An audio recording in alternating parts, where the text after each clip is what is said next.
প্রধান উপদেষ্টার ঘোষণা অনুসারে আগামী বছরের ফেব্রুয়ারিতেই নির্বাচন হবে বলে জানিয়েছেন আইন উপদেষ্টা ডক্টর আসিফ নজরুল।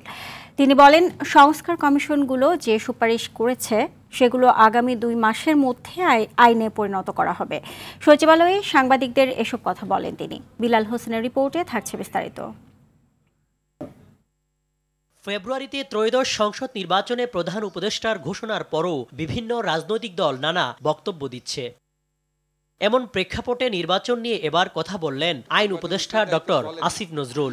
নির্বাচন অনুষ্ঠানে সরকার দৃঢ় প্রতিজ্ঞ, সকল কিছুই আমাদের যত স্টেপস আছে সকল কিছু আমরা মাথার মধ্যে এটাই রাখছি যে ফেব্রুয়ারিতে নির্বাচন, আমরা ফেব্রুয়ারিতে চলে যাব। আমাদের স্যার একজন সর্বজন স্বীকৃত একজন বিশ্ব পর্যায়ে নন্দিত মানুষ, উনি নিজে ঘোষণা করেছেন এবং ওনার এই ঘোষণার থেকে আমাদের পিছিয়ে আসার বিন্দুমাত্র মানে চিন্তা নাই। জুলাই আন্দোলনে স্বৈরাচার হাসিনা পালিয়ে যাওয়ার পরও রাজনৈতিক দলগুলোর মধ্যে গুণগত মান নিয়ে হতাশা জানান উপদেষ্টা।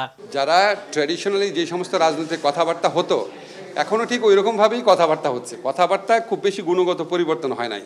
ফলে নির্বাচনের সময় নিয়ে কে কি বললো না বললো এটা আপনার রাজনৈতিক প্রক্রিয়ার অংশ হিসেবে দেখবেন। দুদক আইন ও নির্বাচন সংস্কার কমিশনের সুপারিশ আগামী 2 মাসের মধ্যে আইনে পরিণত করার কথাও জানান আসিফ নজরুল। সংস্কার কমিশন ছিল, এই কমিশন যে প্রস্তাবগুলো দিয়েছিল এই প্রস্তাবগুলোর আলোকে আমরা খুব দ্রুত এই দুর্নীতি কমিশনের প্রস্তাব খুব দ্রুত আইনগত পরিবর্তনগুলো করব। বিলাল হোসেন, RTV, ঢাকা।